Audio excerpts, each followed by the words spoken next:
Hello, good afternoon. Thank you, MC, for the kind introduction. And first of all, I'd like to say thanks to MTE, Myras Dr. Iskandar, for the kind introduction for me to give this talk. I'm quickly to give a talk on application of AMR-based collaborative robot for smart manufacturing. I'll touch a little bit on warehousing as well. I'm very glad that just now, Puan City, I talked about what is AMR. I'm not going to touch it a lot more. I think I'm going to focus a lot more on this collaborative portion and also smart manufacturing. A bit about myself. This is me when I'm a bit younger, masih kurus lagi. Sekarang dah gemuk sikit dah. And I did my PhD in London, my master and degree in UTM. I'm still a lecturer in UTM. So I actually co-founded DF Automation with my students.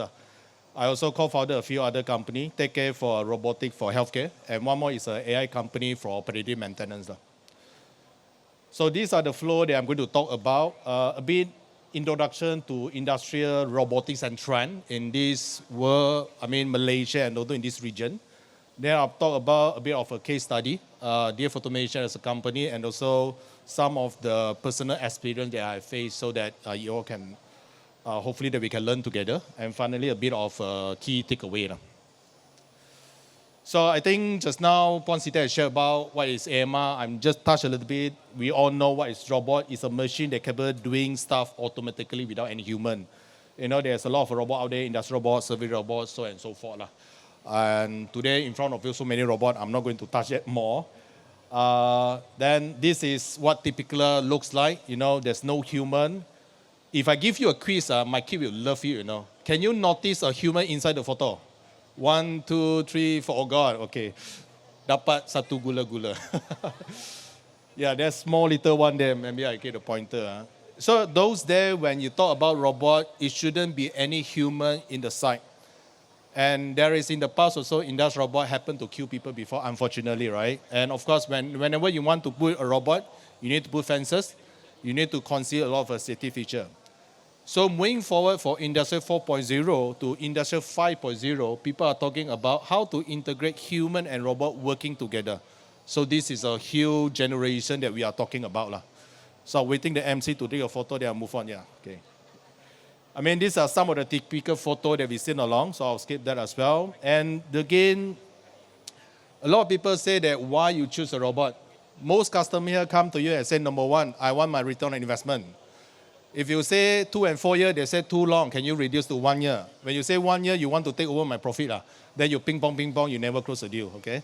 Unless they cannot hire someone, then they say, okay, 4 years also, I want, now do a die only. So it happens. So number one is always about money, financial return. Second part, always, I have a lot of customers, they want a robot, not because of money. They say, Yeong, I got money. I just want a robot. I don't want to deal with human anymore. Sorry, I need to say humans sometimes difficult to manage. So there were cases where, you have a local, you have a foreigner, you have foreigner for different countries. Everyone have a different culture. They cannot even put all together. If you put all together, they're going to complot to make things slower. Then you become slower.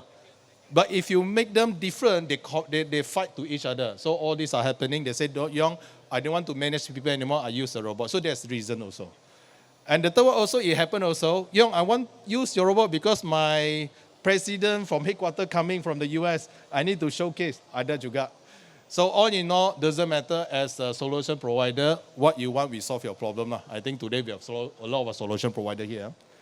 So from here, we talk about just now about the financial, return on investment, human, and so on. There's one thing that our sudden are being discussed aggressively, not only in Malaysia, regionally.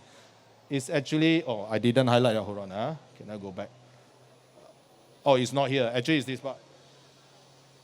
Improve workspace health and safety. Or I put into this word called sustainability. And people are talking about IR 5.0. Those MNC, as of now, you are in Bursa, they already start to enforce ESG very strongly. So again, the moment you want to put robot, how does it contribute to ESG? So first thing first, if there's a lot of a job that actually harmful for the operator, it's best to use a robot. It's part of your ESG also. Then in your reporting, you can do a very nice story. Use robot to reduce, harmful for the workers. Okay, again, as a lecturer, sometimes we need to give a bit of theory. What is manufacturing? Again, I think we need to refresh ourselves. Manufacturing is the last sale production of goods that convert raw material, part, and component into finished goods using labor and machine. Very important, you have raw material, become a product, you use labor and machine, as simple as that. Now the question is, what is smart manufacturing? Industry 4.0 define smart manufacturing is to use a technology-driven approach that utilize internet-connected machinery to monitor the production process.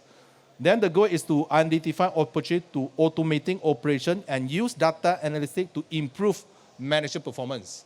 For the last 5 years, the government put a lot of effort, not only in Malaysia, in this region, and a lot of you, sometimes you invest into a technology, you will ask this one question: is this IoT? The moment say yes, okay, I want to invest. But if you look into the whole concept of smart manufacturing, you want to make it smart. They want to utilize the internet. Basically, in Industry 4.0, there are 3 phases. The first phase is you need to digitize everything. The moment you digitize everything, the second part, you have the data. The moment you have data, you start to see things where you can improve. The third phase, unfortunately, until now, I think we have not reached there yet. Hopefully, we can reach one time, is to have a new knowledge. Okay, so the first phase and second phase, I think we are pretty matured, and then the third phase will be coming out. How to use the new data for a new knowledge. Again, this is smart manufacturing. Of course, today I'm going to talk about, I was given a topic about collaboration, collaborative technology, or maybe I start to touch a little bit on Industrial 5.0. I just did this talk 2 weeks ago in Universal Robot Conference, and a lot of people say that, Yeong, are you sure that you're talking about IR5? Sudah sampai ke belum? Some of the company are still stuck in IR4 or even IR3, right? But if you look into this, we have seen this many, many times. IR1, IR2, IR3, and IR4. So IR4 is cyber, physical, smart manufacturing. As for IR5, it's actually the mass customization and cyber, physical, human intelligent cognitive system. And the keyword of IR5 is basically to include human into the equation. And having said that, for the last 4-5 years, we are talking about smart manufacturing. Let me see if I that slide. Okay, the 5th industrial revolution, or IR5, encompasses the notion of harmonic human-machine collaboration with a specific focus on the well-being of the multiple stakeholders, the society, so on and so forth. In the past, when you introduce a robot coming into the factory, if you're automation director, or if you are the COO, or if you are the commercial, the first number you see is how much profit I can get, how much cost I can optimize. Very seldom you are talking about what value that I can bring to the people. So IR5 is refocused back into human. So that is where they start to introduce, not they start, collaborative robot already there for quite some time, more than 10 years already. A robot or collaborative robot is a robot intended for direct human-robot interaction within a shared space. Okay, cobot application contrast with traditional industrial robot application in which robots are isolated with human control. If you were to buy a conventional traditional industrial robot, you need to make a cage, you need to put sensor, you need to put a lot of safety feature. As of cobot, when you move, if you touch the robot will stop. So there are different features. AMR particularly is considered as a collaborative robot. Why? If you look into the robot that we are seeing now, the moment the robot moves and see you, it will stop, or they will go obstacle dynamics. Okay? I will run a very quick video. Again, this video is very old already, but I think it's still very, very relevant. UR is one of the leading cobot in the world, and now there's a lot of cobot everywhere. But if you look into this, they are the one that start to create an idea. The robot should work closely to human, and the robot should be programmed easily. The Danish-designed robot arms work separately, or as dual arms demonstrated here with the UR5. In more than 45 countries, from the small machine shop to the large auto assembly line, universal robots optimize production, relieve employees from strenuous or monotonous tasks, and ensure quality control. Setup and programming is a snap. The robot is ready to go to work within an hour. All the robot's actions can be controlled and programmed through the intuitive touchpad, or by simply... So the way that they program robot also very simple. I think now most of robots are just You know, you move the robot, you save the point, then the robot can do the job almost immediately. Universal robots can handle even the tiniest parts in production processes not practical for manual labor. Employees can work right. And the other key point is that when the robot hit you, the robot will stop. So these are the technology that be introduced for collaborative robot. This enables you to integrate the robot right into your production with no need for safety guarding. 80% of current universal. Okay, I need to move on because I have a limited time. Shield. So again, this picture is to show again about collaborative. We were first started from the far left, bottom left, called fence robot. And this is where, you know, we want to move all the way up to the right side. At this moment in time, we have robots that work without fence, but at the shared space, including robot arm, including AMR that you see in front of you. The fence are, you know, start to reduce. And later on also, we want to have a sequential collaboration where robot and worker are both active in the workspace. And then slowly we want to go into robot and worker work on the same part at the same time, both in motion, and finally robot respond in real time to movement of workers. Do we have a current technology on all this? Yes, we do have. If you go to, like just now, Pon City mentioned about the robot that sent the food in Mama, that one is actually considered already on the corporation side. The one that responsive, you can imagine, think of a Da Vinci robot that actually do surgery. You have a very good surgeon in, let's say, United States, and you want to do a surgery in Malaysia, you can use the technology, a robot to do the surgery. But of course, in manufacturing, are yet to be implemented in a bigger scale, but this is the direction that they are looking at in terms of collaboration. Okay, so these are some of the applications that I will show very quickly, again, to introduce the collaboration between human and robot working together in the same space.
Okay, so this is some of the video I want to show is you can see the human with the robot are very closely in the same space where you don't really have to have a fence, a lot of a sensor to do the job, and this is what the future are looking at. Because when you have a lot of robot inside the plant, but then you cannot put a human inside, a lot of human are going to lose jobs. So this is where they try to visualize human and robot should work together in a space together. Okay, I'm going to skip this. This video you can get from YouTube, from Universal Robot website. Again, this is another good example. The operator basically sit next to the robot, and the robot pick up the part, put on the desk, and then the operator will just pick it up from the same location, do what he need to do.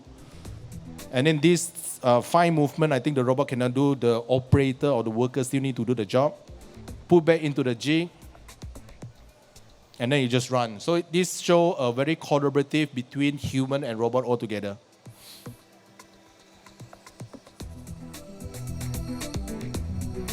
Okay, so let me forward. Okay, so again, just now I just give you a flavor about human and collaborative robot or Industry 5.0. So let me quickly introduce my company, DF Automation. I co-founded this back in 2012 with my 2 students. We are based in Johor Bahru headquarters. We also have a sales office in KL, Penang, and also India. Our main business is design and develop AMR and also AGV. So right now we have about 80 staff. So these are our fleet of robots. The most important one is still our software. I think just now Pon City also have shared the software importance. Our one is called NetVis. Basically, it's a brain for the robot, and D3 is a management system where we use to manage all the robots running together. These 2 software are the one that empower all our robots all together. So this one right now are our customer. We start from CM mostly. Then we moving into actually automotive. And right now our focus is very much into semiconductor.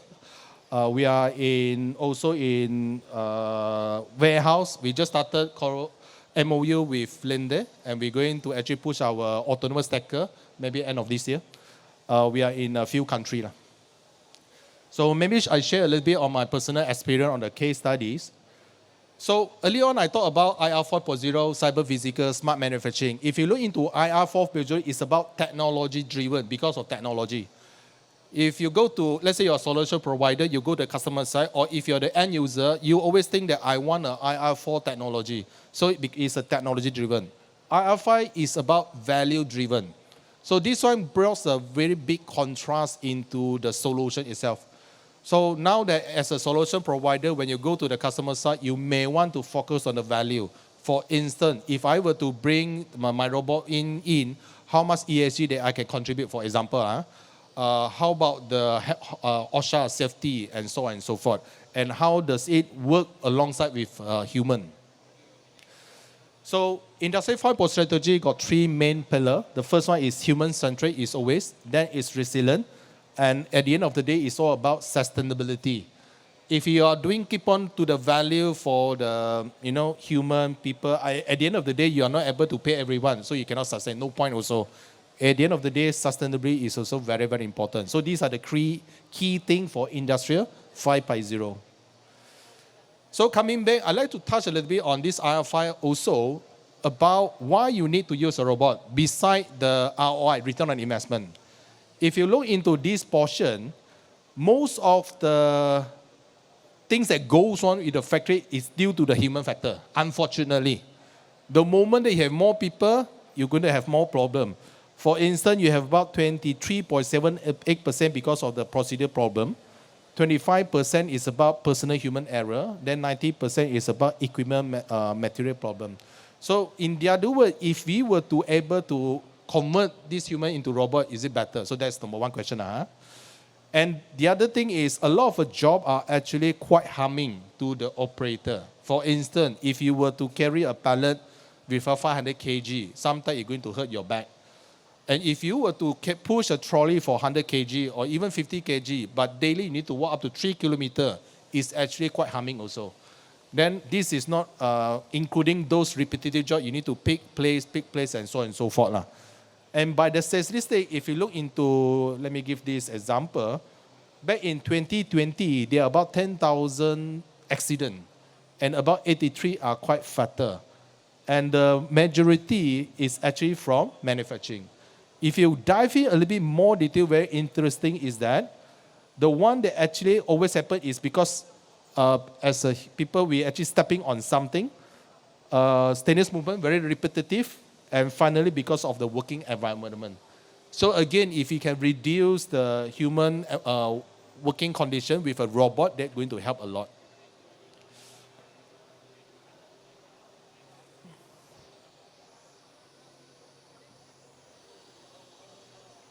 Is it working? Next slide.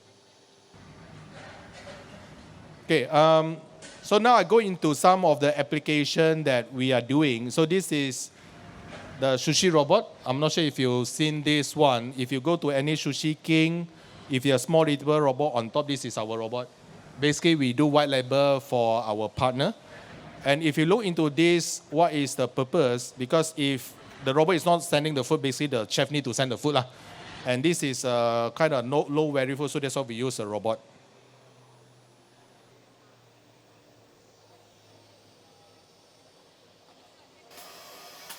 So this is another illustration of smart warehouse. DF Automation collaborate with Universal Robot, where our robot is on the bottom. This is a Zalfa unit, can carry up to 300 kg.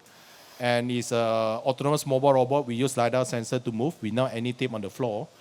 And you can pick up from the warehouse, move along, then you will scan the barcode to make sure that this is the right production site and pick up and move on. So we have a couple of units for this robot in Semicon, in a few countryside. And if you look into this perspective, what is the benefit? Again, if we are not using robot, you are using the worker. if the company are running 24/7, basically you need a worker doing the job. So right now you can use a robot.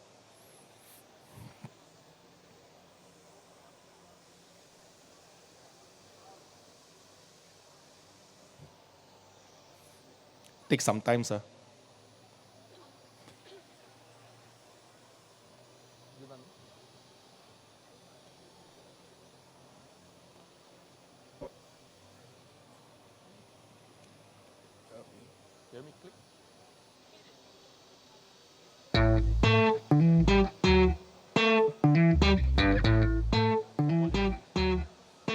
Yeah, some video not able to run, but it's fine. So this is our latest product that we just launched this year.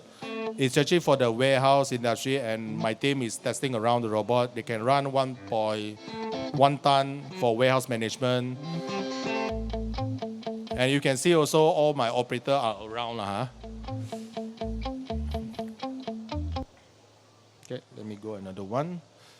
So coming back to just now the robot, again, I think how you work with the human together is the technology itself. Now I put the obstacle, the robot will do obstacle dynamic. If you are human, then it will stop, it will move around. And all of a sudden you have more obstacle, the robot will just, go around you. Again, these are the technology that, I play this again. Can you help me click one more time to play the video again? Okay, so there's a lot of questions, should we put this technology in the plant? I can tell you, this technology is good if you don't have a dynamic movement. The moment your factory have about 1,000 people moving around, your robot is not going to move already. So you need to balance up your process, your operation, and the technology that you use. Okay.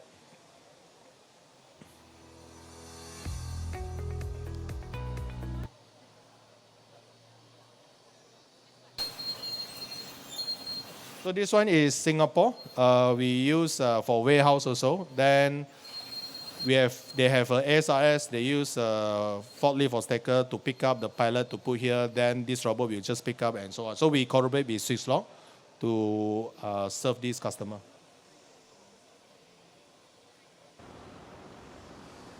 This is also one of our latest invention during the MCO. Again, DF started, our focus is CM, contract manufacturer. And all of a sudden, during the MCO, we cannot do anything. All of a sudden, the warehouse booming, everyone buy online. Then everyone said they cannot hire people to move the pallet. So that's why we built this robot. This one called Zeta.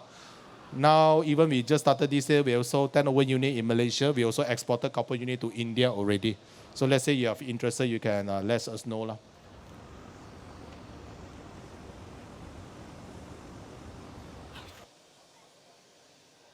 Got delay.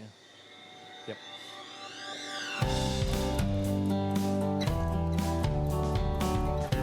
So this is one of collaboration with our partner, Linde. We actually retrofit our technology, autonomous, onto the robot.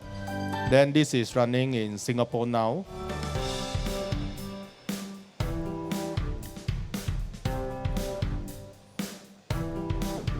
So it has a couple of technology here. Number one, of course, a LiDAR sensor to see the position. We also have a camera to see which one is the pallet that we want to take. He will go and pick up the topper's one, and then he will move and again, the full autonomous sequence.